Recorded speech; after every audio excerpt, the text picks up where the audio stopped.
नमस्कार, न्यूज 24 देख रहे हैं आप। मैं हूं आपके साथ डॉक्टर मीना शर्मा। राजस्थान के मुख्यमंत्री भजन लाल शर्मा अब आक्रामक तेवर दिखा रहे हैं। लगातार मेवाड़ और मारवाड़ के मुद्दे सुलझाने के बाद अब वो चूरू जिले में पहुंच चुके हैं। शेखावाटी से जुड़े चूरू जिले में बीकानेर संभाग में आने वाले चूरू जिले में राजेंद्र राठौड़ और राहुल कस्वां की जो आपसी कलह थी और उसका नतीजा ये हुआ कि राहुल कस्वां कांग्रेस पार्टी के कैंडिडेट बन गए हैं। वहां जाकर मुख्यमंत्री और पार्टी अध्यक्ष और पार्टी के वरिष्ठ नेता क्या राहुल कस्वां का किला भेद पाएंगे? क्या वहां पर कांग्रेस के देवेंद्र झाझड़िया बीजेपी के इस चुनाव में बीजेपी का फूल खिला पाएंगे? कांग्रेस के राहुल कस्वां बन चुके हैं। सवाल ये आज इसलिए लाजमी है क्योंकि अब कोटा में भी इसी तरह की आवाज सुनाई दे रही है। हाड़ौती में भी बीजेपी में बगावत के सुर दिख रहे हैं। प्रहलाद गुंजल भी कांग्रेस पार्टी जा सकते हैं। ये दोनों ही नाम, राहुल कस्वां और प्रहलाद गुंजल, वसुंधरा समर्थक माने जाते हैं। समर्थक भी कट्टर। तो क्या वसुंधरा समर्थकों की अनदेखी बीजेपी को भारी पड़ सकती है? क्या बीजेपी के यहां से कांग्रेस में जाने वाले लोग कांग्रेस पार्टी को कोई बहुत बड़ा फायदा पहुंचा पाएंगे और बीजेपी को वाकई में इससे कोई नुकसान होगा? ये तमाम सवाल है जिनका जवाब ढूंढने की कोशिश अगले 1 घंटे में हमारे खास मेहमानों के साथ करेंगे। कृष्ण कुमार जानू जी, बीजेपी के प्रवक्ता, रवि कुमार सिकदर, कांग्रेस पार्टी के प्रवक्ता, राधेश्याम केडिया जी, कांग्रेस चूरू जिले से वरिष्ठ पत्रकार। आप सभी का बहुत बहुत स्वागत है। हमारे साथ बाकी मेहमान जुड़े उससे पहले राजस्थान के श्याम चंद्र शर्मा जी जुड़ेंगे थोड़ी देर में, गुलाब बत्रा जी जुड़ेंगे, ओम कटारा जी जुड़ेंगे कोटा से। आप सभी का बहुत बहुत स्वागत है। कृष्ण कुमार जानू जी, प्रहलाद गुंजल की भी बुराहट शुरू हो चुकी है। आप अपना बाकी अपना ऑडियो बंद कर लीजिए प्लीज, ताकि कृष्ण कुमार जानू जी को ठीक से सुन सकें। प्रहलाद जाने संघर्षशील चेहरे हैं और प्रहलाद गुंजल के बारे में जिस प्रकार की चर्चा हो रही है वो अभी कयास आधारित है। ना उन्होंने कोई संकेत दिया है, ना कांग्रेस पार्टी ने संकेत दिया है। चर्चा के लिए चर्चा होना, चुनाव का मौसम है, इधर से उधर जाने का सीजन चल रहा है, तो प्रहलाद जी को लेकर भी चर्चा हो रही है। आपने अपनी समीक्षा में वसुंधरा समर्थक के नाम से संबोधित किया, तो वसुंधरा जी से प्रहलाद जी की अदावत भी रही है और समर्थन भी रहा है। वसुंधरा जी भारतीय जनता पार्टी के राष्ट्रीय उपाध्यक्ष हैं, प्रदेश के 2 बार मुख्यमंत्री रहे हैं, प्रदेश में बड़ी संख्या में उनके समर्थक लोग हैं और उनका विरोधी कोई है ऐसी अवधारणा तो है नहीं। मतभेद वाले लोग बहुत हो सकते हैं, लेकिन व्यक्तिगत मतभेद के चलते पार्टी से दूरियां बना ले ऐसे बिरले ही लोग होते हैं। राहुल जी भारतीय जनता पार्टी इसलिए छोड़कर नहीं गए कि वो वसुंधरा जी समर्थक है। राहुल जी की नाराजगी है टिकट कटने के बाद, उनका आक्रोश, और कांग्रेस ने उनको संरक्षण दिया है, टिकट देने का आश्वासन दिया तो चले गए। वो कोई आरोप लगाकर भाजपा से दूर नहीं गए हैं, जैसे कांग्रेस के नेता आरोप लगाकर जा रहे हैं। बहुत से नेता तो ये कहकर जा रहे हैं कि राम जी का जब यहां पर प्राण प्रतिष्ठा हो रहा था, निमंत्रण कांग्रेस को मिला और कांग्रेस ने राम जी का निमंत्रण ठुकरा दिया, तो हम कांग्रेस को ठुकरा कर जा रहे हैं। इसलिए ये जो बीजेपी के कुछ लोगों की चर्चा चल रही है, महत्वाकांक्षाओं की लड़ाई और स्थानीय स्तर पर अपने वर्चस्व की लड़ाई में कुछ नाम चल सकते हैं। जोधपुर में भी नाम चला था, चित्तौड़ में भी नाम चला था। भाजपा सक्षम है, सबको संभालेगी, साथ लेकर चलेगी और 25 का हैट्रिक बनाने में कामयाब होगी। तो आपका कहने का अभिप्राय ये है कि कोटा में सब कुछ ठीक है, स्थिति नियंत्रित है? अभी तक यही स्थिति है मीना जी। और राजनीति में कांग्रेस कितना बड़ा लालच दे पाएगी? कांग्रेस में भी तो जैसे आपने वसुंधरा जी समर्थक और बाकी भाजपा समर्थक विभाजन यहाँ किया है, वहां भी गहलोत समर्थक, पायलट समर्थक, वहां भी राहुल समर्थक और प्रियंका समर्थक का विभाजन ऊपर से नीचे तक दिखाई देता है। ये सब कुछ वहां भी सामान्य नहीं है, तो कुछ बातें हमारे यहाँ भी चल सकती है, पर हम सक्षम है उनको नियंत्रण में रखेंगे। तो ये तो आप मानते हैं कि कांग्रेस पार्टी में भी जैसे कई समर्थक हैं, आपके यहाँ भी कई समर्थक हैं। चलिए आगे बढ़ते हैं। रवि कुमार सिकदर जी, कितनी संभावनाएं हैं कांग्रेस पार्टी को दिख रही हैं प्रहलाद गुंजल में, कोटा में? उनको मिल जाएगी 2 दिन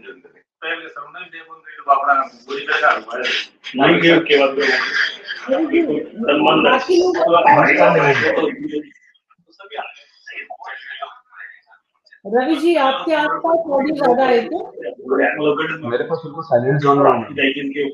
कृष्ण कुमार जानू आप बंद करिए एक बार ऑडियो अपना। जी मैं कर जी यहीं रवि से जी था बोलिए। हल्ला। हल्ला देखिए, आप एक चीज देखिए, हल्ला यहीं से है। तो इसको पर ना जाकर मैं पहले अपनी अभिवादन की बात शुरू करूं। नमस्ते मीना जी, साथ ही न्यूज 24 के सभी सम्मानित दर्शकों को मेरा नमस्कार। जैसा आपने प्रश्न किया कि प्रहलाद गुंजन जी, राहुल कसवा जी या जो दल छोड़कर आ रहे हैं उनसे कांग्रेस पार्टी को क्या मिलने वाला है, क्या नहीं मिलने वाला। और कहते ये भी है कि कांग्रेस के लोग भी तो छोड़कर भाजपा में आए हैं। तो पहला तो मैं स्पष्ट कर देता हूँ मीना जी कि आप देखिए, कांग्रेस छोड़कर भाजपा में वो लोग गए हैं, और आपके पास तो पूरा डाटा कलेक्ट है, ईडी का भी डाटा होगा, सीबीआई का भी डाटा होगा, इनकम टैक्स का भी डाटा होगा कि जिन जिन लोगों पर रेड पड़ी है या जिन जिन लोगों पे या कुछ संभावनाएं बन रही थी वो लोग छोड़कर भाजपा में गए हैं।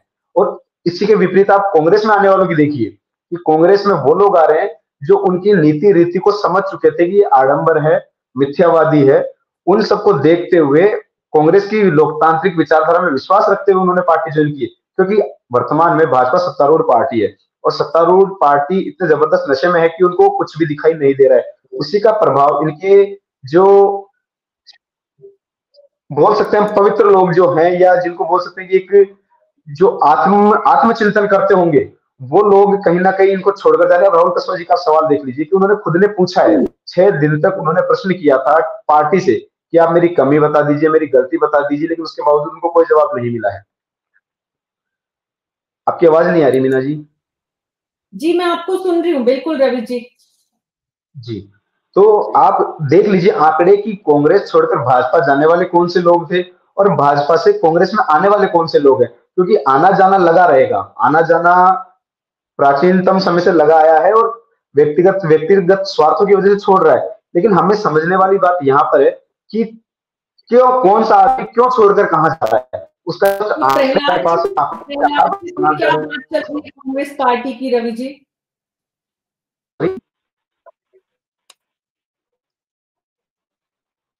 हेलो जी बोलिए। प्रश्न आपका वापस कीजिए। मैंने कहा प्रहलाद गुंजल जी से क्या बातचीत चल रही है? देखिए, मैं पूर्व में कर दिया था, तो वहां आगे सांस में जाकर कोई बात नहीं कर रहा होता है, या कोई डरा होता है, धमका है,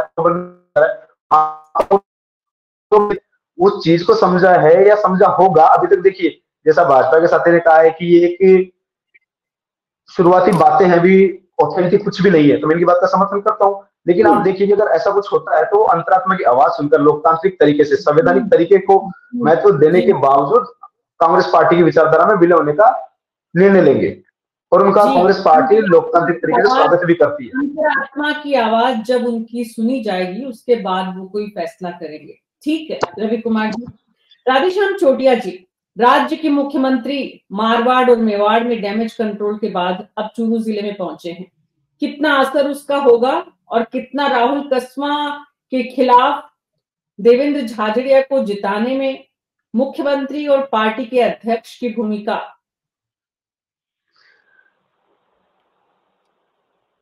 ऑडियो ऑन करिए प्लीज अपना।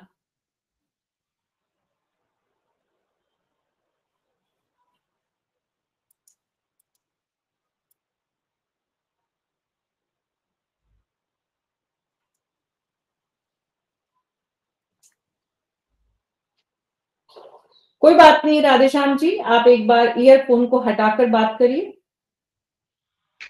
आप वापस कनेक्ट करें, तब तक गुलाब बत्रा जी के पास जाती हूँ। गुलाब बत्रा जी, कांग्रेस जी,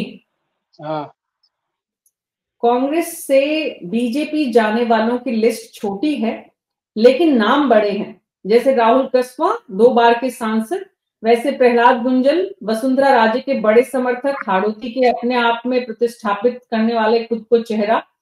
तो प्रहलाद गुंजल अगर जाते हैं कोटा में, क्या फर्क पड़ेगा बीजेपी को? कोई फर्क नहीं पड़ने वाला है। उनका मुकाबला ओम बिरला जैसे दिग्गज जो लोकसभा के 2 बार लगातार अध्यक्ष है, और उन्होंने उनके कार्यकाल में लोकसभा का नया भवन बना है, और उन्होंने नए कितने नवाचार किए लोकसभा में। उनका पर्सनैलिटी, उनका योगदान लोकसभा में बहुत महत्वपूर्ण है। इसलिए मुझे नहीं लगता कि प्रहलाद गुंजल उसका कोई मुकाबला कर पाएंगे। लेकिन देखिए, राजनीति में कहते हैं ना, नाम रहना चाहिए, इस बात को वो भी जानते हैं और अपन भी देखते हैं कि चुनाव में जो लोग खड़े हैं उनको लगता है कि अगर मैं बहुत कड़वे शब्दों में कहूं तो ये चुनाव जो है आजकल धंधा भी हो गया है। कई लोग ऐसे खड़े किए जाते हैं, खड़े करवाए जाते हैं, जो इस चुनाव के चक्कर में चंदा इकट्ठा करते हैं। जैसे अभी चंदे का धंधा जो आ रहा है, सामने उजागर हो रहा है, ये भी उसका एक बहुत बड़ा कारण होता है। दूसरा, जिस समुदाय से आते हैं प्रहलाद गुंजल, बहुत तेज तर्रार नेता है, इसमें कोई दो राय नहीं है। और अब आपने जैसे बताया, वो पूर्व मुख्यमंत्री वसुंधरा राजे के हैं, यानी भाजपा का कोई नहीं है या कांग्रेस का कोई नहीं है, यानी व्यक्तिगत वो है। यानी ये राजनीति का एक आवश्यक बुराई हो गई है कि बातें तो करते हैं विचारधारा की, लेकिन वो उस गुट का है, कांग्रेस में अशोक गहलोत गुट का है, वो पायलट गुट का है, वो इंदिरा गुट का है, वो राहुल गुट का है। मतलब ये इस तरह का जो राजनीतिक दलों में जहाँ विचारधारा की बात आती है, मुझे लगता है विचारधारा तो रोहित हो चुकी है या गौण हो गई है उसकी तुलना में। और अपना नाम कैसे होना चाहिए, व्यक्तिगत हमारी महत्वाकांक्षाएं वो कैसे पूरी होनी चाहिए, ये एक महत्वपूर्ण है। और अभी चूंकि लोकसभा का चुनाव है, बड़ी पंचायत का चुनाव है, तो हम बड़े नेता कहलाएंगे। अब लोकसभा का चुनाव, यानी हमेशा वो विधानसभा के चुनाव लड़ते रहे हैं, अब पहली बार उनको लगा कि मैं राष्ट्रीय स्तर का नेता हो गया हूँ और मेरी कोई उपेक्षा हो रही है, इसलिए उन्होंने इसका सोचा है। ये बात वो भी जानते हैं, मन में तो जानते होंगे, मेरे भी अच्छे परिचित हैं कि चुनाव मुझे हारना है, लेकिन चूंकि अब ठीक है, राजनीति में बने रहना है, एक बड़ा चेहरा हो जाएगा, आगे के लिए गुंजाइश बन जाएगी, तो उस भावना से ये उन्होंने मानस बनाया है। अब हो सकता है उनको आखिरी चरणों में समझाइश की बात हो जाए, या एक राजनीति में आजकल ये भी हो गया बार्गेनिंग पावर। यानी अब देखिए, जैसे भाजपा ने एंड टाइम पर कुछ लोगों को बोर्ड और यानी आचार संहिता लगने से ठीक पहले ये बनाया, उसके पीछे की जातीय समीकरण साफ साफ दिखाई देता है। और ये भी मालूम था कि जब पद दिए जाते हैं उसके साथ साथ सरकार का मीटर चालू हो जाता है।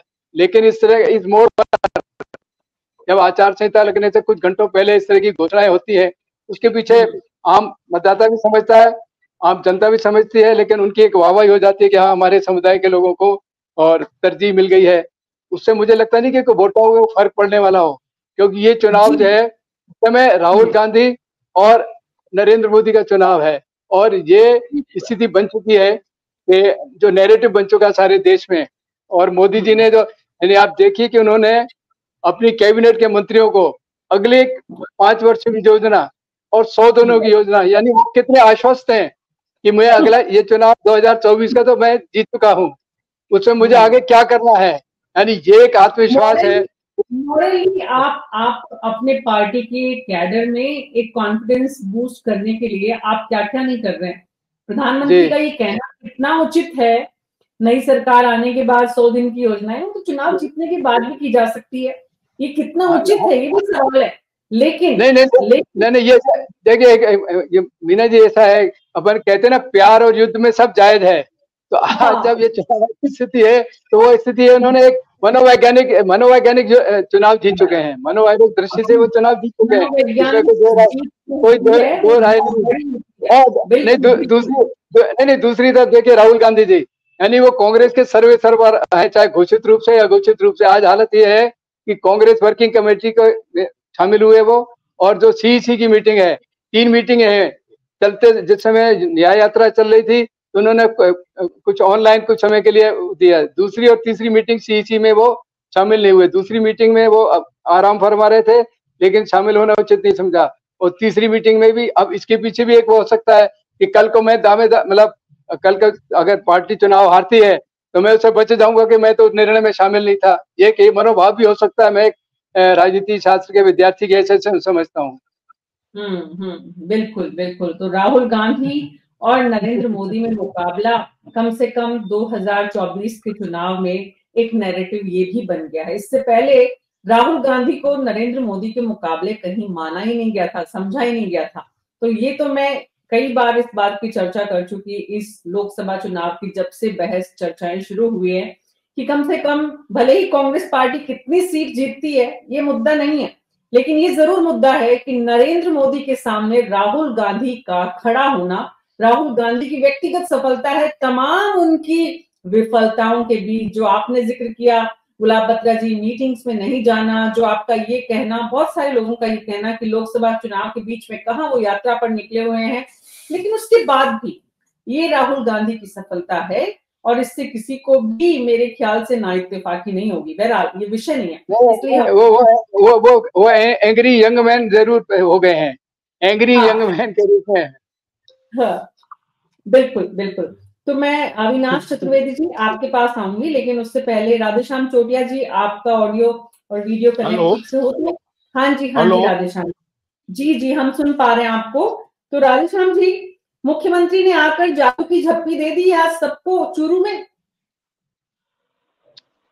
कुछ ऐसा लगता है, क्योंकि मुख्यमंत्री जी ने आज पहली बार जो चुनिंदा कार्यकर्ताओं की चूरू, बीकानेर और श्रीगंगानगर लोकसभा क्षेत्र के कार्यकर्ताओं की बैठक की, लेकिन प्रेस को उसके अंदर जाने की इजाजत नहीं थी। तो हो सकता है कुछ इस तरह की बातें अंदर हुई हो, लेकिन एक बात निश्चित हो गई कि चूरू ऐसी हॉट सीट बन गई कि बीकानेर संभाग की बैठक मुख्यमंत्री जी ने पहली बार चूरू में आकर की है। इसका मायना चूरू की सीट को मुख्यमंत्री जी, सीपी जोशी जी प्रदेश अध्यक्ष भाजपा, बहुत गंभीरता से ले रहा है। ये अलग बात है कि वो कितना सफल होंगे, कितना सफल नहीं होंगे, क्योंकि अभी मैं सुन रहा था हमारे कांग्रेस और भाजपा के प्रवक्ताओं की बात, दल बदल के नाम पर। देखिए, मेरा ऐसा मानना है कि चाहे कांग्रेस में कोई भारतीय जनता पार्टी में जा रहा हो या भारतीय जनता पार्टी से कोई कांग्रेस में जा रहा हो, अब किसी नेता विशेष में पार्टी के सिद्धांतों के प्रति आस्था सिर्फ अभिनयबाजी के रूप में बचा है। बाकी सब अपने निजी स्वार्थ से वशीभूत होकर जा रहे हैं, चाहे वो राहुल कस्बा हो, चाहे वो प्रहलाद गुंजल की आप चर्चा कर रहे थे वो हो, और चाहे प्रदेश में और कोई गए हैं या कांग्रेस के कुछ नेताओं के जाने की बात है। अपने अपने स्वार्थों की पूर्ति के लिए नेता जिस पार्टी के सिद्धांतों को और पार्टी को मां की संज्ञा देते हैं, उसको छोड़ के चुटकी बजाते हुए चले जाते हैं। ऐसे में ये तो स्पष्ट है कि सिद्धांत सिर्फ भाषणों की बात रह गई जी। तो ऐसे में ये समझा जा सकता है कि मुख्यमंत्री और सीपी जोशी दोनों ने कमर कस ली है चूरू लोकसभा सीट पर। ऐसे में राहुल कस्बा को कितनी चुनौती वो दोनों मिलकर और पार्टी की ताकत के साथ दे पाएंगे, कितना देवेंद्र झाझड़िया के पक्ष में मतदाताओं को जुटा पाएंगे। लेकिन इसमें कोई दो राय नहीं है कि चूरू लोकसभा हॉट सीट बन चुकी है। अविनाश चतुर्वेदी जी, चित्तौड़ में खुद प्रदेश अध्यक्ष सीपी जोशी के घर में जितनी कलह थी पूरी खत्म हो गई? नमस्कार मीना जी। जी नमस्कार। कलह पूरी तरह खत्म हो गई, अपन ये तो इस वक्त इसलिए नहीं कह सकते कि सीपी जोशी और चंद्रभान की मीटिंग के बाद चंद्रभान सिंह आके अब तक सामने नहीं आए आम आदमी के। अब तक ये बताया जा रहा है कि उनकी कुछ शर्तें हैं और उन्हीं शर्तों को लेकर वो पूरी कराने के लिए जयपुर और दिल्ली के चक्कर लगा रहे हैं। इसलिए अपन ये नहीं कह सकते कलह पूरी तरह खत्म हो गया। हाँ, ये है कि मुख्यमंत्री भजनलाल शर्मा ने ये कोशिश जरूर की है कि सीपी जोशी की जीत सुनिश्चित हो जाए। इसके लिए उन्होंने चंद्रभान सिंह आकिया को मनाया है, चाहे श्रीचंद कृपलानी को का सहारा लिया हो, लेकिन इससे अपन ये नहीं कह सकते कलह पूरी तरह से खत्म हो गया है। कलह आंतरिक रूप से आज भी है, क्योंकि अब तक कार्यकर्ताओं का डिसीजन नहीं हुआ, जो चंद्रभान के साथ थे उनका अब तक डिसीजन नहीं हुआ। इसलिए हम इसको कलह को अभी खत्म नहीं कर सकते जब तक ये सारी चीजें मुद्दे शॉर्ट आउट नहीं हो जाते, जब तक सीपी जोशी के लिए राह आसान नहीं होगी। दूसरी चीज, उदयलाल आनंदा यहाँ से खड़े हैं, वो एक कद्दावर नेता है। 1998 के चुनाव को हमें नहीं भूलना चाहिए, जिस समय जसवंत सिंह जैसे कद्दावर नेता बीजेपी से यहाँ खड़े थे और उदयलाल आनंदा के सामने वो हारे हैं। निश्चित तौर से उदयलाल आनंदा का एक अपना जमीनी आधार है, इसलिए हम इस चीज को राह को आसान नहीं कह सकते। जहां तक बात हम करें दल बदल की, तो यहाँ से भी कई कांग्रेस के नेता भाजपा में शामिल हुए हैं हाल ही में, लेकिन उनका कोई जमीनी आधार नहीं है। सिर्फ भाजपा एक नाम के लिए लोगों को अपनी ओर खींच रही है ताकि ये माहौल बने कि हम लोग भाजपा के साथ जाने लगे हैं। निश्चित तौर से कि ये कहा जा सकता है कि कुछ जगह पर कांग्रेस के बड़े नेता शामिल हुए, लेकिन चित्तौड़गढ़ या मेवाड़ में एक महेंद्र जी मालवीय को छोड़ दिया जाए तो ऐसा कोई बड़ा नाम नहीं है जो भाजपा की तरफ गया हो, इसलिए ये राहें आसान नहीं है। जी, तो निश्चित रूप से सीपी जोशी के लिए भी राहें आसान नहीं है, पार्टी के अध्यक्ष के लिए। जबकि ये कहा जा रहा है, जिस तरह से गुलाब बत्रा जी ने कहा कि नैरेटिव बनाया जा रहा है, उनकी कार्य योजना मांगी जा रही है, तो कैबिनेट में किसको जगह मिलेगी किसको नहीं मिलेगी, ये भविष्य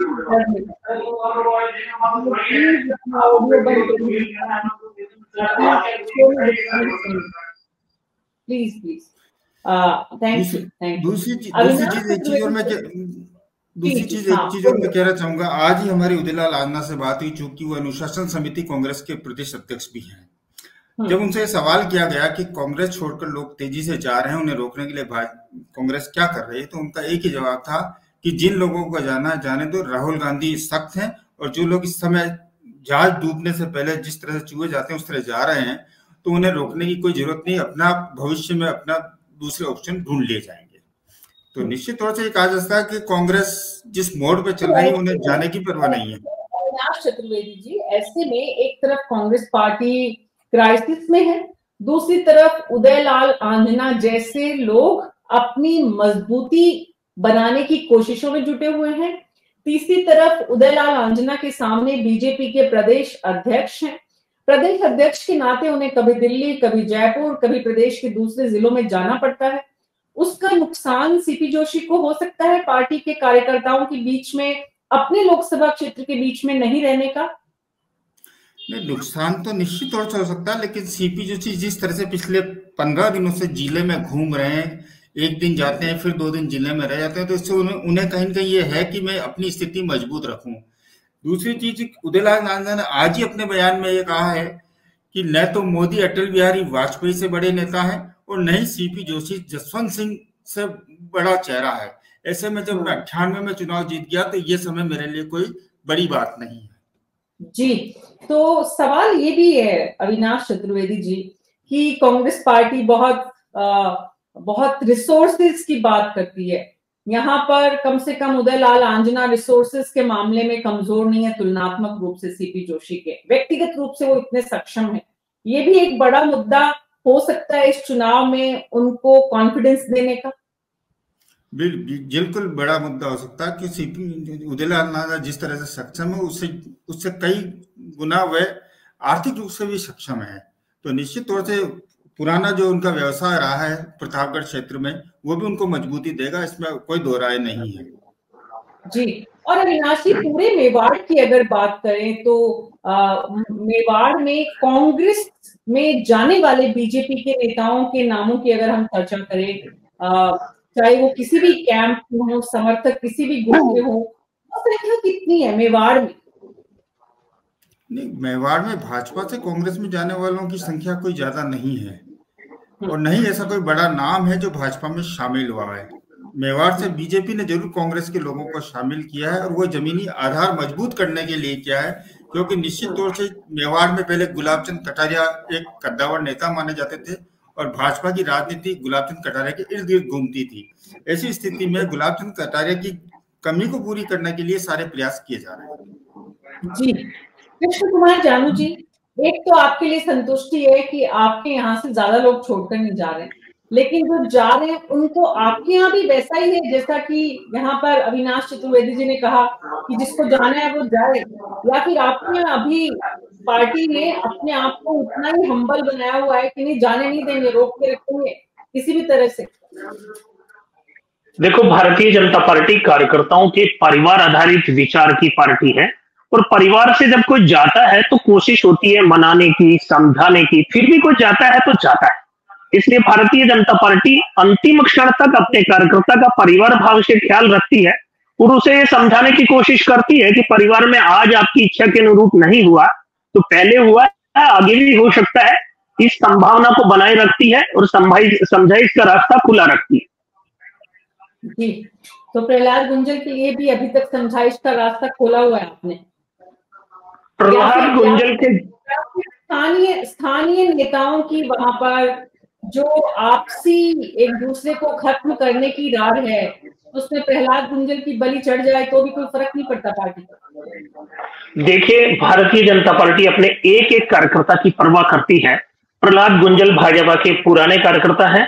ठीक है, अभी वो ताजा कांग्रेस के शांति धारीवाल के सामने चुनाव हारे हैं और वो उसी कांग्रेस में जाएंगे।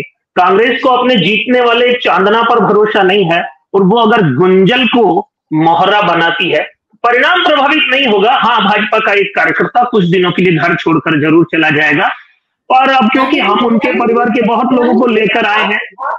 आप ये बात अभी से बोल रहे हैं कि कुछ दिनों के लिए जाएगा, हम वापस ले आएंगे।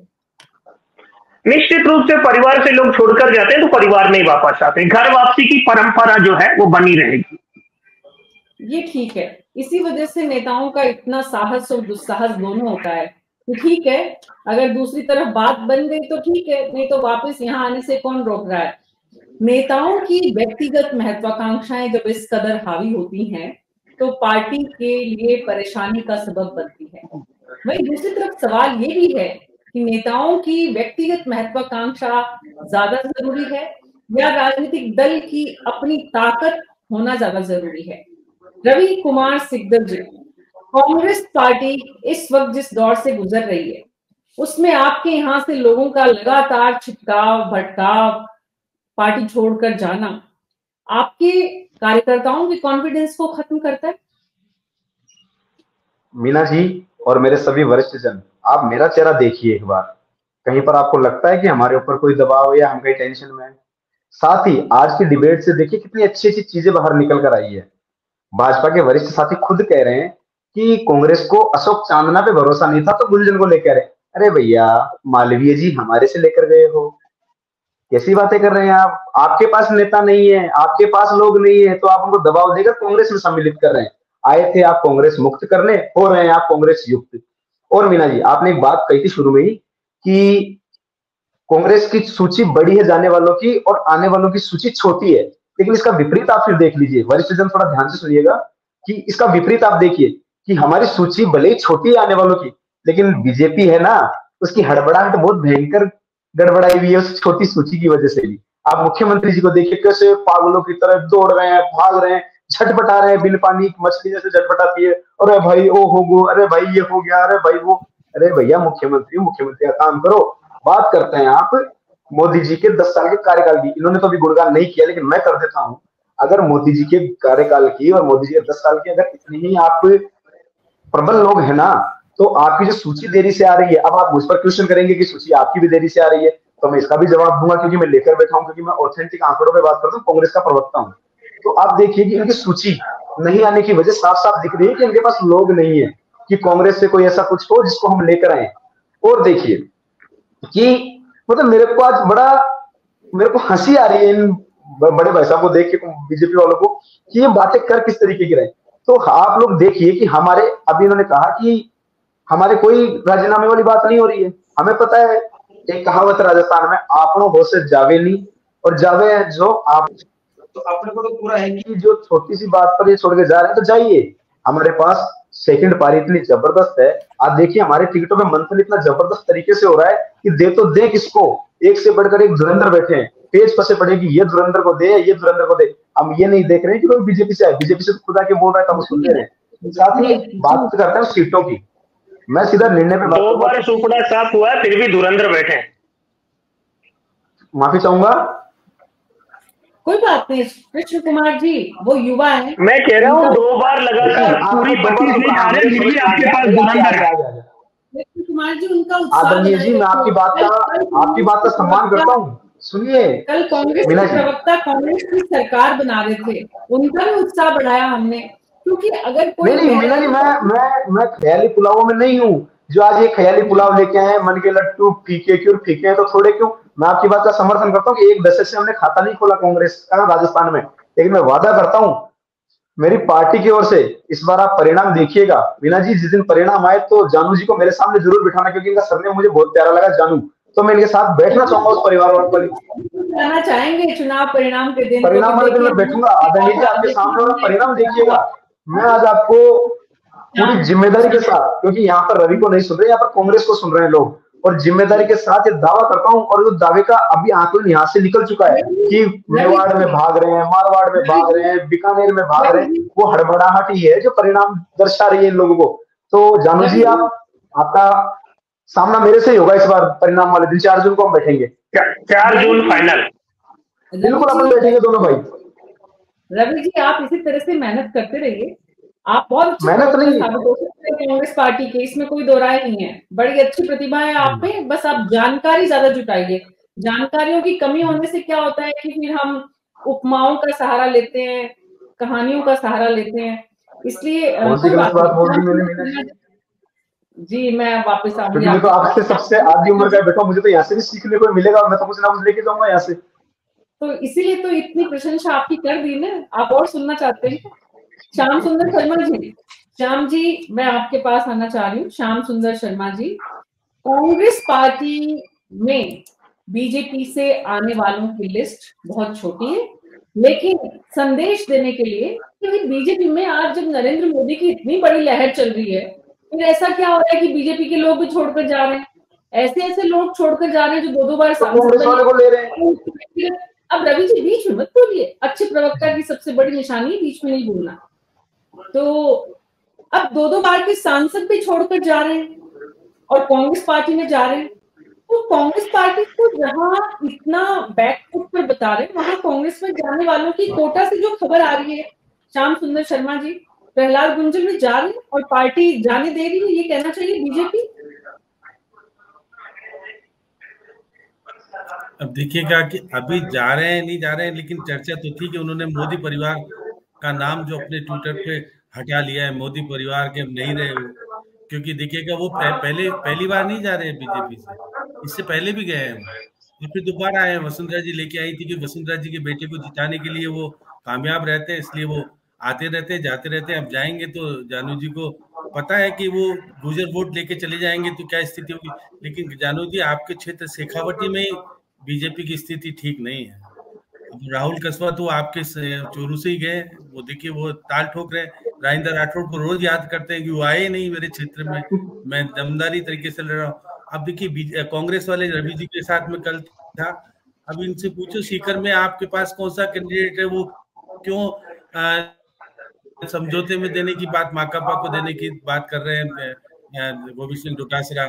और देखिएगा अभी इनके पास भी कैंडिडेट नहीं है। बाड़मेर में बहुत अच्छी स्थिति है आपकी, देखिए रवि जी, क्योंकि आप उम्मीदवार को लेकर के आए और वो देखिए सचिन पायलट से आज मुलाकात की है, टिकट दिलाने की तैयारी हो रही है। और देखिएगा आप तो कह रहे हो चन्नी को हम लाएंगे गंगानगर से चुनाव लड़ाने के लिए। अब चन्नी आपके जब पंजाब में जीत नहीं पाए, तो हमारे गंगानगर में चुनाव लड़के वो क्या करेंगे मुझे नहीं पता। और जयपुर शहर से देखिए जिग्नेश मेवानी की बात कह रहे हैं कि आने की बात हो रही है, तो अब देखिए राजस्थान के तो कैंडिडेट है ही नहीं इनके पास। कांग्रेस भी देखिए जिस प्रकार की चीजें कर रही है, उनको पता ही नहीं कि हमारे यहाँ किसको लड़ाया जाए किसको नहीं लड़ाया जाए। ये तो सही कि इनके भी जो चुनाव जीतने वाले थे महेंद्रजीत मालवीय, ले गई बीजेपी ले जाकर के कह रही हमारा कैंडिडेट असली कैंडिडेट और जीत करके आएगा। और भी तैयारी कर रहे हैं कुछ लोगों को लाने की, अब कितने ला पाएंगे नहीं ला पाएंगे।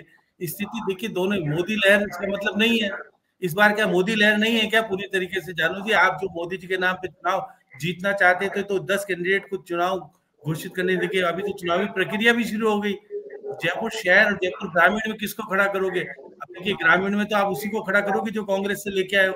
लालचंद कटारिया के अलावा तो आपके पास सक्षम उम्मीदवार नहीं है। वैसे नाम को तो है, राव राजेंद्र सिंह को भी खड़ा कर सकते हो, राखी राठौड़ को भी खड़ा कर सकते हो, और सतीश पूनिया सपने देख रहा है कि देखिए जयपुर ग्रामीण तो देंगे नहीं, अजमेर से चुनाव लड़ने की बात वो बार बार कर रहा है। तो देखिएगा मूल रूप से तो जहां का है आप ही के यहाँ का है, आपने अपनाया नहीं। पहले आमेर गया, आमेर में बेघर करके उनको भेज दिया, वो अजमेर घर ढूंढ रहे हैं। देखिए जिस प्रकार से बीजेपी की पहली बार मैंने स्थिति ऐसी देखी कि आपके लोग क्षमता से चुनाव लड़ेंगे नहीं लड़ेंगे इस बार, कई बार के मोदी जी के नाम पे चुनाव जीतेंगे ये आप कहते थे बार बार, लेकिन क्यों कांग्रेस के लोगों को लाने की तैयारी की जा रही है? क्यों कांग्रेस के लोगों को रोज रोज कह रहे हो मुख्यमंत्री जी के सामने ये राजपूत समाज का अध्यक्ष जीत के आया है, इसको हम लेके आ गए, या अभी रविंद्र भाटी को लाने की, मानवेंद्र को ला करके आप राजसमंद उतारना चाहते हैं, गोपनीय बातचीत चल रही है। तो इसलिए कह रहे कांग्रेस में, कांग्रेस के लोग मानवेंद्र कांग्रेस के नहीं थे, वो तो आपके ही थे और वो चले गए रूट के, फिर आपके पास आ रहे हैं। तो ये सब चीजें राजनीति में जिस प्रकार का सिनेरियो देखने के, स्वार्थों की पूर्ति ज्यादा हो गई है। अब पार्टी के बजाय खुद की स्वार्थ का पूर्ति हो जाए, मैं पार्टी छोड़ दूंगा, पार्टी मेरी माँ नहीं, डायन हो गई है वो। तो कई बार ये होता है, पार्टी जब माँ होती, जब आपकी स्वार्थों की पूर्ति होती है तो माँ होती है, और जब स्वार्थों की पूर्ति नहीं होती है तो डायन बन जाती है। तो इस प्रकार से जी श्याम जी बोलिए। तो दोनों स्थितियों में देखिएगा, जो स्थितियां पहली बार देखने को मिल रही है कि देखिएगा, अब कह रहे हैं प्रमोद भाई जैन को लड़ाया जाए वसुंधरा जी के बेटे के सामने, या उनकी पत्नी को लड़ाया जाए, अभी तय नहीं हुआ। इसी प्रकार से दौसा में मुरारीलाल मीणा को चुनाव लड़ाया जाए या उनकी पत्नी को चुनाव, अभी तय नहीं हुआ। और देखिए वहां पर बीजेपी में भी क्या हो रहा है, वो कह रहे मेरी बेटी अर्चना मीणा को दे दो टिकट, और करुणीलाल कह रहा है मेरा भाई का दिक्कत है, वो आईएएस से रिटायर हुआ, उसको दे दो। तो जिस प्रकार से लोग हैं आपस में ही उलझे हुए हैं और कह रहे हैं कि मेरे भाई भतीजावाद, परिवारवाद सब जगह चल रहा है।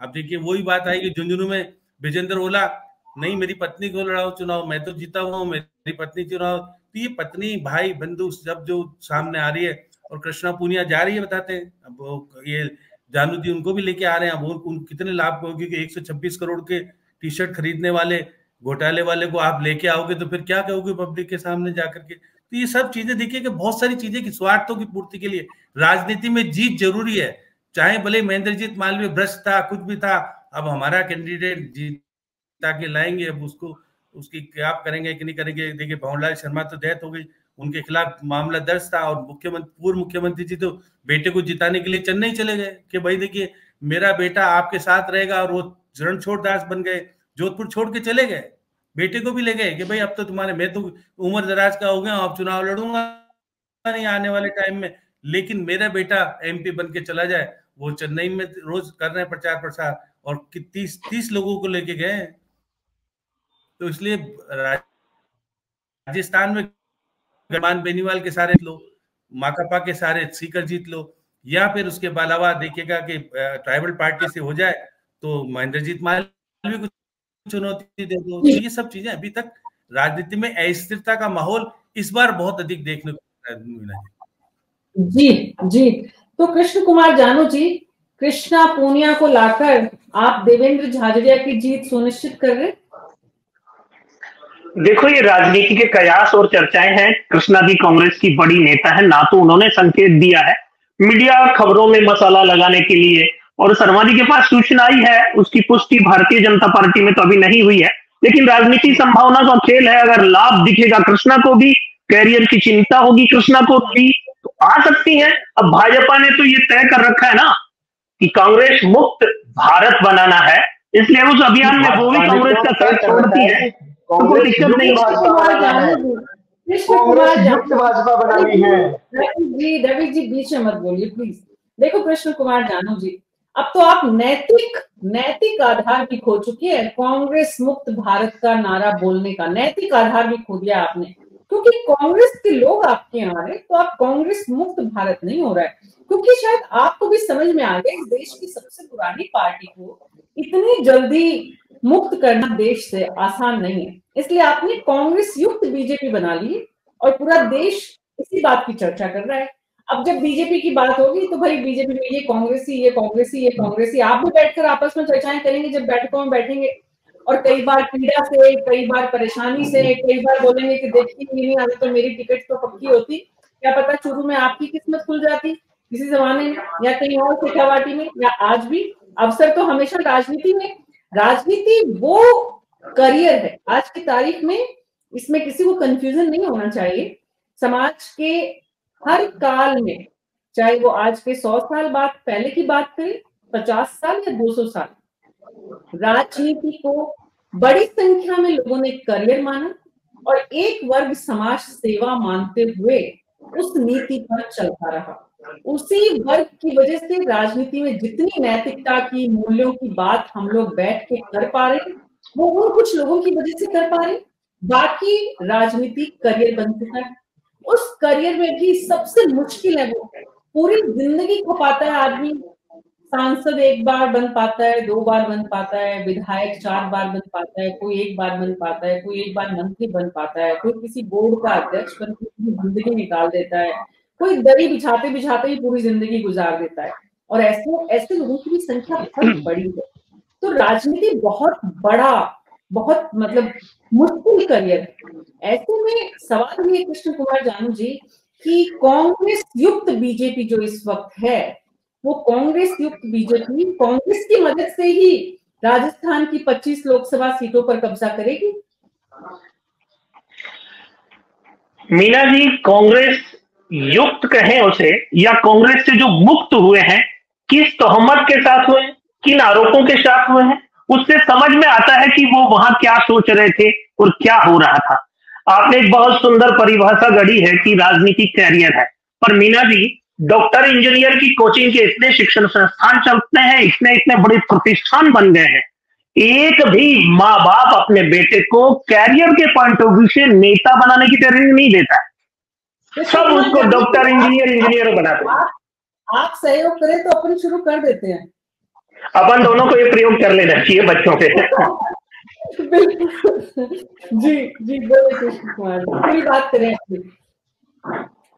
मीना जी, कुल मिलाकर राजनीति का जो स्वभाव इस देश में है, कांग्रेस की एक पीढ़ी हुआ करती थी जो सेवा के लिए राजनीति करती थी। आज जो परिस्थिति है, वहां राजनीति सेवा नहीं, राजनीति मेवों का खनन करने का क्षेत्र बन गई थी, और इसीलिए जिस किसी भी प्रकार से राजनीति में सफलता के मापदंड स्थापित करने वाले ही नेता बन गए। अन्यथा समाज में लाल बहादुर शास्त्री भी नेता होते थे, बहुत साधारण परिवार से आते थे, गाड़ी खरीदने का पैसा नहीं था, प्रधानमंत्री तक पहुंचे थे। बहुत लोग ऐसे उदाहरण रहे, पर आज की परिस्थिति में उन बातों में अगर कहीं कोई चीज दिखाई देती है, तो जैसा कि अभी थोड़ी देर पहले गुलाब बत्रा जी बता रहे थे, चुनाव राहुल और मोदी के बीच हो गया है। मोदी जी बहुत साधारण परिवार से आए हैं, और राहुल गांधी तो चांदी की चम्मच में दूध पीने वाले बच्चे। राहुल गांधी जी अभी भी वो बच्चे हैं 52-55 साल की उम्र में, सीख रहे हैं, और ये जो सीखने की और अनुभव की घटल है, इसमें 2 बार के परिणाम बता रहे हैं मोदी जी। 282 से 303 और 303 से 370 के आंकड़े का टारगेट लेकर चल रहे हैं। उसके लिए एक एक कार्यकर्ता को और देश की जनता को भरोसा दिला के चल रहे हैं। इसलिए मैं कह रहा हूं मीना जी, जब तक कांग्रेस के पास सक्षम नेतृत्व नहीं होगा, उस परिवार से बाहर कांग्रेस का कोई संदेश नहीं जाएगा, भाजपा का जो मिशन कांग्रेस मुक्त भारत बनाने का है, वो सफल होता जनता को भी दिख रहा है, और हम सब भी चर्चा कर रहे हैं। मन बेमन से कुछ लोग जल्दी मान लेते हैं, रवि जी थोड़े दिन बाद मान लेंगे। नहीं, रवि जी को अभी ये बात समझने में समय लग सकता है कृष्ण कुमार जानू जी, कि राजनीति कांग्रेस पार्टी ने की इस देश में। बीजेपी तो नई पार्टी है, अब नई पार्टी देश की सबसे बड़ी पार्टी बन गई, लेकिन सबसे बड़ी पार्टी के पास नेताओं का नेतृत्व तो नहीं है ना। कहां से इतना नेतृत्व, इतनी लीडरशिप एक साथ लेकर आए? तो ऐसे में लीडर्स की जरूरत सबसे बड़ी पार्टी को सबसे पुरानी पार्टी पूरी कर रही है। अब पुरानी पार्टी के उन नेताओं को समझ में आ रहा है कि भाई आज भविष्य कहाँ है, और भविष्य क्यों, आज वर्तमान कहाँ है। तो जो वर्तमान को देख रहे हैं वो निकल पड़ रहे हैं, और जो भविष्य, रवि कुमार सिकदर जी जैसे लोगों के पास भविष्य बनाने का अभी बहुत समय है, इसलिए वो भविष्य के साथ कांग्रेस पार्टी में डटे हुए हैं। और उन्हीं लोगों की वजह से कांग्रेस पार्टी का भी वापस वो दौर आएगा, जो दौर उन्होंने देखा है उससे अच्छा आएगा, उससे कम अच्छा आएगा, वो समय भविष्य के गर्भ में है। लेकिन इसमें कोई दो राय नहीं है कि कांग्रेस पार्टी का भी समय वापस आएगा। कितना समय कांग्रेस पार्टी लेती है ये उनकी मेहनत पर निर्भर करता है। उस समय देखना होगा कि आपके यहाँ से वर्तमान संभालने वाले कितने बचते हैं और कितने आपके यहाँ से वहां जाते हैं। हालांकि कल्पना की बात है, इसलिए ज्यादा नहीं जाएंगे। मीना जी मैं बीच में ये बताना चाहूंगा, अभी कृष्णा जी पूनिया का मुद्दा उठा, तो मैं ये बताना चाहूंगा कि कल कृष्णा पूनिया ने अपने समर्थकों की अलग से बैठक बुलाकर और सबकी इजाजत लेकर चलती सभा में फिर राहुल कस्बा को फोन करके बुलाकर सार्वजनिक रूप से राहुल कस्बा के साथ हुई है। और ये भाषण में भी कहा है कि सामंतवाद की इस लड़ाई में हम आपके साथ हैं। पहले हमारे बीच विवाद था, वो विचारधारा का विवाद था, हम पूरी तरह से आपके साथ रहेंगे और आप हमारे कार्यकर्ताओं को संभालिए। जी, और बड़ा बड़ा इंटरेस्टिंग स्टेटमेंट आया था उनका राधेश्याम जी। कृष्णा पुनिया जी कहती हैं कि मुझे कहा गया, मुझे निवेदन किया गया, तो मैंने भी सोचा आपको दिखाऊं। राम सिंह जी घर आए और वो मेरे पिता तुल्य है, और पिता तुल्य आदमी ने जब ये कहा कि कृष्णा राहुल कांग्रेस की टिकट ले आया है, उसे संभालना है, अपने पीछे की अब तक की जो भी है उसको रफा दफा करो, तो मैंने सोचा पिता तुल्य जब आदमी कह रहा है तो फिर इनकी बात गिरानी नहीं चाहिए। ये भाषण में उन्होंने कहा। अकड़ क्यों दिखाएं? एकदम शुद्ध देशी भाषा में उन्होंने अपनी ऑडियंस को, मतलब अपने फॉलोवर्स को, अपने पार्टी के कार्यकर्ताओं को अपने साथ लेने की कोशिश की, अपने साथ लेने की कोशिश की। ठीक है जी, रवि जी बोलिए। जी, आपने बोला कि वर्तमान की सबसे बड़ी पार्टी है, तो मैं बताना चाहूंगा वो बड़ी पार्टी मिसकॉल के माध्यम से बनी थी, जिसका आंकड़ा था दिल्ली के अंदर 60 लाख कार्यकर्ताओं का। जब विधानसभा चुनाव में वोटिंग देखी तो 37 लाख वोट थे। बात की आपने भविष्य की, हम हमारा भविष्य उज्जवल इसलिए देख रहे हैं कि हमारा अतीत बहुत मजबूत था। साथ ही आपने कई बार जिक्र किया अभी कि रवि जी जैसे लोगों का भविष्य उज्जवल है, उज्जवल है, उज्जवल है। लेकिन उसी के विपरीत में आपने ये कहा बीजेपी के वालों को कि भैया यहाँ तो कांग्रेस वाले आकर सेट हो जाएंगे, आप लोगों का कोई अस्तित्व नहीं है। जानू जी, आप डिबेट ही करते मिलेंगे, और जो राज करेंगे या विधानसभा और लोकसभा में पहुंचेंगे वो कांग्रेस से छोड़कर आने वाले वहां पहुंचेंगे। साथ ही आपने, मुझे तो मतलब इतना हंसी सी आ रही है आज वाले इस मुद्दे पे कि बोलूं क्या, क्योंकि सारी चीजें इतनी स्पष्ट क्लियर हो रही है कि कार्यकर्ता का कोई वजूद नहीं है भाजपा के अंदर, और कांग्रेस के अंदर जो लड़ाई लड़ रहा है, जो मजबूती के साथ खड़ा है। और आप एक चीज देखिए मीना जी एक चीज और, आप जितने भी कार्यकर्ता गए हैं कांग्रेस छोड़कर, जितने भी लोग कार्यकर्ता कांग्रेस छोड़कर गए हैं, वो सच्चाई से मैं अवगत कराता हूं आपको, वो कहीं काउंटिंग में ही नहीं थे हमारे। वो लोग जा जाकर जबरदस्ती में ब्लॉक का ये, मैं फलान जी है, मैं टिकट जी है। यूथ कांग्रेस का एक भी कार्यकर्ता, यूथ कांग्रेस का वर्तमान का एक भी कार्यकर्ता भाजपा के साथी का या भाजपा का नाम लेना तक पसंद नहीं करता है। तो लड़ाई मजबूती के साथ हम लोग कर रहे हैं। ये तो वो लोग है कि हाँ यार हमें कोई पूछ नहीं रहा, हमें कोई पूछ नहीं रहा है तो चलो इस सूची में हमारा नाम ही डलवा देते हैं, तो उन लोगों से पार नहीं पड़ने वाली है। रही बात परिणाम की, आपको मैं फिर जिम्मेदारी से कहता हूँ कि दशक से हमने खाता नहीं खोला, मैं स्वीकार करता हूँ, लेकिन आने वाली जो 4 जून है उस दिन मैं News24 के कार्यालय पर आकर आपको मीठा मुंह अच्छा खिलाऊंगा, मिठाई से मुंह मीठा कराऊंगा, और आप देखना परिणाम बहुत जबरदस्त होने वाले हैं। ये हमारा आत्मविश्वास और मोदी जी की विफलता का कारण की वजह से होगा। जरूर रवि जी, आपको अग्रिम शुभकामनाएं, उसके लिए मिठाई जरूर खाएंगे आपके हाथ से। सवाल ये कृष्ण कुमार जानू जी कि रवि सिद्धर जी जिस बात की तरफ इशारा कर रहे हैं कि आपके यहाँ पर जो आपका वर्कर है, अगर महेंद्रजीत सिंह मालवीय जब चुनाव लड़ेंगे तो आपकी पार्टी का जो वर्कर है वो ठीक है, इसमें कोई दो राय नहीं है कि बीजेपी का वर्कर बीजेपी के लिए काम करता है, लेकिन कहीं तो लगता है कि हमने इतनी मेहनत की और चुनाव लड़ने का मौका, हमने गालियां दी, हमने वो जो कांग्रेस के तब उनको गालियां दी और आज उनका हम जयकारा लगा रहे हैं, तो वो किस मुंह से बेचारे, उनकी भी तो सोचो, उनकी सोचो आप लोग। मुझे बड़े दया है उन लोगों पे। मीना जी, भारतीय जनता पार्टी की राजनीति के चरित्र को समझने के लिए कार्यकर्ता के मन को समझने की एक बात समझ लो। भारतीय जनता पार्टी अपने कार्यकर्ता को सीधे तौर पर कहती है नेशन फर्स्ट, हम राष्ट्र के लिए राजनीति करते हैं, दल हमारे लिए सेकंड होता है और व्यक्ति हमारे लिए थर्ड होता है। जब हम देश के लिए राजनीति करते हैं, देश की वर्तमान परिस्थिति और आवश्यकता के लिए राजनीति करते हैं, तो निश्चित रूप से कार्यकर्ता जो है इस बात को करने के लिए हमारे विरोधी को भ्रष्ट बताते हैं, हम उस आदमी को करप्ट बताते हैं और फिर हम उसको साथ ले लेते हैं। ये कौन सा राष्ट्रहित हो गया आपका? रवि जी बीच में मत बोलिए प्लीज। कृष्ण कुमार जानू जी, राहुल कसवाल जैसे लोग तो हर तरफ है, कोई खुल के आने का साहस रखता है, कोई खुल के आने का साहस नहीं रखता है, वो चुनाव में भीतर घात करता है, कई जगह पिछले चुनाव में भी हुआ है, आप खुद जानते हैं। मीना जी, राहुल कस्वा अलग प्रकार का विषय है, इसीलिए उस पर अलग प्रकार से सब स्टूडियोज में, सब टीवी डिबेट्स में चर्चा हो रही है। चूरू सीट के परिणाम क्या रहेंगे तो भविष्य के गर्भ में है, लेकिन टीवी स्टूडियो में सबसे ज्यादा चर्चा चूरू सीट की होगी, ये बात है, क्योंकि राहुल कस्वा जिन प्रश्नों के साथ पार्टी छोड़कर गया है, उसने भाजपा की रीति नीति की आलोचना नहीं की है, उसने भाजपा के राष्ट्रीय नेतृत्व की आलोचना नहीं की है, उसने भाजपा द्वारा किए गए कामों पर सवाल नहीं उठाया है, उसने अपनी टिकट निजी हरेसमेंट और निजी अपमान को स्वाभिमान से जोड़कर सवाल खड़ा किया है। इसलिए निश्चित रूप से व्यक्तिवाद को बड़ा दिखाने की जो कोशिश मीडिया भी कर रहा है, कांग्रेस भी कर रही है, भारतीय जनता पार्टी का कल्चर है नेशन फर्स्ट, दल सेकंड और व्यक्ति थर्ड। कृष्ण कुमार जानू जी, हमारा कोई मकसद या कोशिश नहीं होती है कि हम किसी को बड़ा या छोटा दिखाएं। हम तो आपसे एक सीधा सीधा सवाल पूछ रहे हैं कि वो तो एक उदाहरण है जो खुल के चला गया। कुछ लोग बोल नहीं पाते, भीतरघात होती है। विधानसभा चुनाव में भीतरघात हुई है, आप भी जानते हैं। लोकसभा में वो आसान नहीं है, लोकसभा का क्षेत्र बहुत बड़ा होता है और उसमें पार्टी की वेव, केंद्रीय नेतृत्व, लीडरशिप और जो मुद्दा है वो ज्यादा प्रभावी होता है। इसलिए आपकी बात एकदम सही है, लेकिन मेरा सवाल ये था कि ऐसा जो भीतर में रोष है वो आपको कहीं चिंतित कर रहा है क्या कि चुनाव परिणाम में उसका असर आएगा?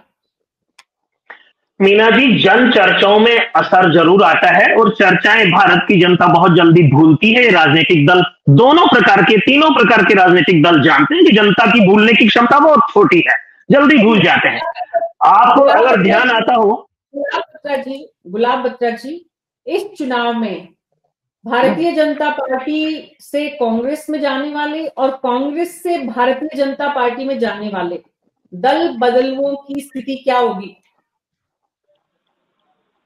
देखिए, ये दो बातें कहना चाहूंगा। अभी ये चर्चा में कहा गया चित्तौड़गढ़ की सीट को लेकर के सीपी जोशी वहां प्रदेश अध्यक्ष हैं बीजेपी के, उदयलाल आंजना के एक बयान का उल्लेख किया गया कि उदयलाल आंजना ने कहा कि मोदी जो है अटल बिहारी वाजपेयी से बड़ा नेता नहीं है और जसवंत सिंह से बड़े सीपी जोशी नहीं है। आपको ध्यान हो तो सीपी जोशी ठीक है पार्टी के अध्यक्ष हैं, 2 बार सांसद रह चुके हैं, लेकिन उसके साथ साथ जसवंत सिंह को उन्होंने हराया उदयलाल आंजना ने। लेकिन यही जसवंत सिंह राजस्थान से बाहर जाकर के दार्जिलिंग से भी चुनाव जीते और केंद्र में कई विभागों के मंत्री रहे, इसलिए चुनावी हार जीत तो होती है। दूसरी बात, उन्होंने जो कहा कि अटल बिहारी वाजपेयी से नेता मोदी जी बड़े नहीं है, ये बात सही है, ठीक है, लेकिन दोनों अगर राजनीति के 2 ध्रुव देखिए, अगर अटल बिहारी वाजपेयी की राजनीति थी तो उसको रामायण से जोड़ सकते हैं भगवान राम के साथ, जो राम ने मर्यादा रखी, मर्यादा से चले, मर्यादा पुरुषोत्तम कहलाए। अटल जी उससे गुण का प्रतिनिधित्व करते हैं। लेकिन नरेंद्र मोदी आज की राजनीति में कुर्सी की नीति पर चल रहे हैं, तो ये गुणात्मक परिवर्तन है। दूसरा, आपने जो शुरू में कैरियर वाली बात कही थी, राजनीतिक कैरियर, तो राजनीतिक कैरियर जैसे औद्योगिक घराने हैं तो दुर्भाग्य से हमारी राजनीति में भी और ये पारिवारिक घराने आ रहे हैं। तो जो कैरियर की अभी जानू जी ने कहा कि कोचिंग होनी चाहिए, तो ये कोचिंग ही तो हो रहा है सारा कुछ। यानी आज अगर प्रहलाद गुंजल जा रहे हैं या अशोक गहलोत अपने बेटे के लिए कोशिश कर रहे हैं, ये सब कैरियर एडवांसमेंट तो स्कीम चल रही है। कैसा लगता होगा गुलाब बत्रा जी, जो व्यक्ति 3 बार मुख्यमंत्री रहा, जो व्यक्ति कांग्रेस की सीनियर पोजीशंस पे रहे, अशोक गहलोत जी, अपने बेटे के लिए सिर्फ एक लोकसभा क्षेत्र तक सीमित हो गए। कैसा लगता है उनके बारे में सोचकर, और उनको खुद को कैसा लगता होगा? मैं वही तो कह रहा ना, उन्होंने कहा था जब अशोक गहलोत वो भी बहुत कदम दर कदम बढ़ाते हुए इस पद पर पहुंचे, वो साधारण परिवार से निकले। और मैं चूंकि जोधपुर में 17 साल रहकर आया हूँ, मैं उनकी राजनीति के बारे में बहुत अच्छी तरह से जानता हूँ, किस तरह से सीढ़ी दर सीढ़ी चले हैं, अच्छे कुशल संगठन करता रहे हैं, 3 बार मुख्यमंत्री बने हैं। लेकिन आज भी वही जो बात वही आ जाती है कैरियर वाली, जो कैरियर वाली बात है, आज उनको भी चिंता है कि इस तरह की वसुंधरा राजे हैं, वो भी कोशिश कर रही है कि मेरे बाद मेरा बेटा दुष्यंत सिंह हो। इसी तरह से राम सिंह कसवा के बेटे हैं राहुल कसवा, वो पीढ़ी दर पीढ़ी जो बराबर चल रही है। तो राजनीति में जो परिवारवाद वाली बात आती है, जो कांग्रेस के नेतृत्व पर भी जो आक्षेप लगते हैं कि वो ठीक है एक परिवार तक सीमित है, लेकिन राजनीति में चाहे कोई भी दल हो, चाहे दक्षिण भारत में देख लें या उत्तर भारत में देख लें, जो राजनीतिक परिवार हैं, जो औद्योगिक घरानों की तरह जो राजनीतिक परिवार हो रहे हैं, और उसमें भी नेता विशेष जो कैरियर एडवांसमेंट की स्कीम पे चल रही है, उसके बारे में हमें सोचना पड़ेगा। दूसरी जो बात कही, जो कांग्रेस से अब बीजेपी में आए हैं और चुनाव लड़ रहे हैं, जैसे महेंद्र सिंह मालवीय है, अब महेंद्र सिंह मालवीय का खुद का अपना एक दिग्गज नेता है, और ये चुनाव जब प्रधानमंत्री नरेंद्र मोदी ने स्पष्ट कहा है कि हमारा चुनाव चिन्ह कमल, हमारा कैंडिडेट कमल, यानी ये चुनाव जो है मोदी और कमल के चुनाव चिन्ह पर लड़ा जा रहा है। और मैंने कहा जब नैरेटिव बन चुका है, और इसलिए जो 400 पार और ये जो सारी बातें आ रही है, सारा इस तरह का वो लग रहा है। और दूसरी तरफ मैंने जैसे शुरू में कहा कि राहुल गांधी यानी अपने आप को उन्होंने हाशिए पर, चुनाव की मतलब जो महाभारत जिसका शंख फूका जा चुका है और आज से नामांकन पत्र का पहला चरण आरंभ भी हो गया है, उस समय उन्होंने अपने आप को अलग थलग रखा हुआ है। तो ये राजनीतिक सवाल खड़ा होता है कि वो नेतृत्व जो है क्या अपने पार्टी के कार्यकर्ताओं को किस तरह का माहौल देने की स्थिति में है, क्या मनस्थिति में है, क्या वो मनोभाव से वो चुनाव की लड़ाई के लड़ने को तैयार है क्या मानसिक रूप से, वो एक बहुत बड़ा सवाल है। जी, तो ऐसे में राधेश्याम चोटिया जी, एक सवाल आपसे और एक श्याम सुंदर शर्मा जी आपसे लूंगी, उसके बाद रवि जी आपके पास आऊंगी। राधेश्याम जी, जो राहुल कसवा की टीम है उसका आज मुख्यमंत्री के आने से, क्योंकि जो यहाँ पर कृष्ण कुमार जानू जी कह रहे हैं कि बीजेपी का वर्कर, बीजेपी की सोच, पार्टी का जो है वो राष्ट्र के प्रति समर्पण, जो राहुल कसवा के साथ बीजेपी में जुड़े हुए लोग थे वो कितनी बड़ी संख्या में भजन लाल शर्मा मुख्यमंत्री और सीपी जोशी के पहुंचने से वहां पहुंचे आज? देखिए मीना जी, ये पूर्ण रूप से आप मान के चलिए भारतीय जनता पार्टी का जो कैडर बेस वोट है, जो मोदी जी के नाम पर मतदान करेगा, वो राहुल कसबा के साथ नहीं रहेगा। और राहुल कसबा को भी इस बात का पता है।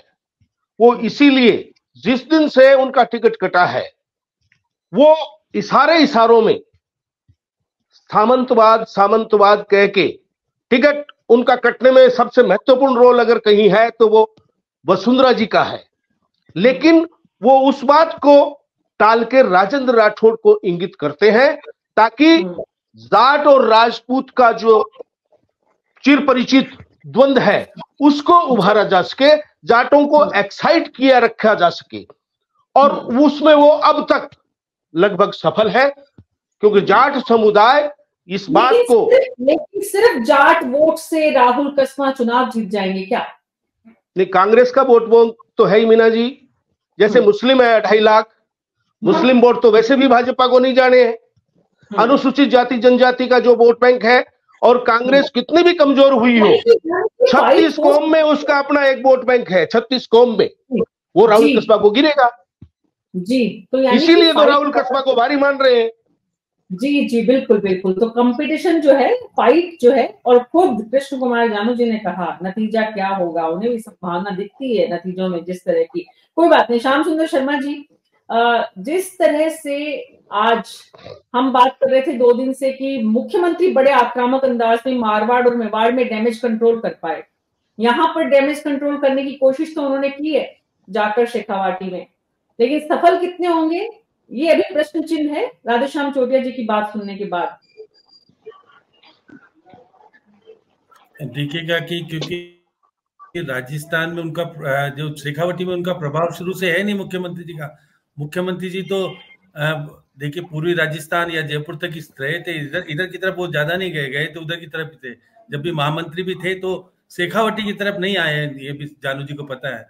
अब देखिए राहुल कसबा तो आप ही का चला गया है ना, आपके हाथ से चला गया, उसको मना पाने से हम कहाँ हुए मुख्यमंत्री जी। अगर उनको रोक पाते तो मुख्यमंत्री जी को माना जाता कि आप बहुत बड़े कद के नेता हो। कि मुख्यमंत्री जी को तो अभी चारों तरफ से ये कहकर के बड़ा किया जा रहा है कि देखिए इनके कहने से हो रहा है, सारा बातचीत उनसे कराई जाती है, सारी चीजें उनसे कराई जा रही है, जिससे कहा जाए कि मुख्यमंत्री सक्षम है और अच्छी तरह से कामकाज कर रहे हैं। लेकिन इसका मतलब क्या ये भी है कि राहुल कसबा का जाना सबको सूट कर रहा था?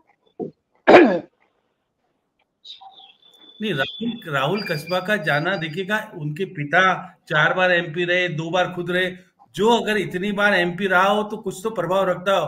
और गुलाब बत्रा जी को मुख्यमंत्री जी के बारे में अधिक जानकारी है मेरे से, क्योंकि वो तो उन्हीं के क्षेत्र से आते हैं, वहां उनके मित्र भी है पुराने। तो देखिए मुख्यमंत्री जी कोशिश करते, हर मुख्यमंत्री चाहता है मेरी पार्टी को मजबूत बनाऊं और मेरा स्तर ठीक ठाक रहे। ये हमेशा हर मुख्यमंत्री की कोशिश होती है। हमारे पूर्व मुख्यमंत्री जी भी यही करते आए थे कि मैं तो 200 सीटों पे चुनाव लड़ रहा हूँ, लेकिन इस बार वो 25 सीटों पे चुनाव नहीं लड़ रहे, वो अपने बेटे के लिए चुनाव लड़ रहे हैं। तो ये देखिए बदलाव राजनीति में बड़ी अलग तरह की स्थिति हो रही है। और इस बार आज नॉमिनेशन शुरू होने के बाद भी हम टिकट दे पाने में सक्षम नहीं हो पाए। दोनों पार्टी कह रही थी हमारे पास तो बहुत सारे उम्मीदवार है, जानू जी कह रहे थे हमारे पास तो, और इनको बाहर से लाने, और कांग्रेस को भी बाहर से लाने पड़ रहे हैं। ऐसा तो है नहीं कि कांग्रेस के पास सारे उम्मीदवार इनके खुद के हो। तो इसलिए चेन्नई को लाने की बात हो रही है, जिगनानी को बात ले रही है। तो ये राजस्थान के लोग कहाँ चले गए? जिस तरह की स्थितियां वो सारी पार्टी पार्टी कहाँ चली गई, मोदी जी का राष्ट्रवाद कहाँ चला गया, मोदी जी अब कहाँ चले गए। तो ये सब चीजें बड़ा चिंता का विषय दोनों पार्टियों के लिए है। और देखिए अमित शाह को लास्ट में करना ही पड़ेगा निर्णय और आना ही पड़ेगा। जिस तरह से स्थितियां बन रही, उन्होंने कहा था 9 लोकसभा क्षेत्र में हमारी तैयारी ठीक नहीं है, 3 मंत्रियों की क्लास लगा के चले गए थे वो, उसके बाद भी स्थिति कहाँ सुधरी जानू थी। आप स्थिति तो बिगड़ती जा रही है, आपको कांग्रेस के लाने लिस्ट आती है और लिस्ट आने से पहले ये दल बदलने का सिलसिला तब तक चलता है। अब कोटा से लेकर जिस तरह की तस्वीर आ रही है उसमें क्या डेवलपमेंट होता है नजर बनी रहेगी। आप सबका बहुत बहुत शुक्रिया इस चर्चा में शामिल होने के लिए। रवि जी माफी चाहती हूँ, समय हो गया, अभी तो आपके पास जरूर आती। कोटा से भी हमारे साथ जुड़ने वाले थे खास मेहमान, लेकिन तकनीकी परेशानी से नहीं आ पाए। कुल मिलाकर जो बात निकलकर सामने आ रही है वो ये है कि राजस्थान की राजनीति में दिलचस्प मुकाबला हो रहा है। कांग्रेस पार्टी फाइट देने की कोशिश जरूर कर रही है, कुछ लोकसभा क्षेत्रों में मजबूत स्थिति भी बनाई हुई है, चुनौती भी दिए हुए है। ऐसे में मोदी लहर कितनी प्रभावी होगी और उसको लेकर कांग्रेस पार्टी की जो ताकत है उस पर जनता किस तरह से रिएक्ट करेगी, यही देखना होगा। न्यूज़ 24 पर कल शाम 6 बजे फिर मुलाकात होगी। तब तक के लिए नमस्कार।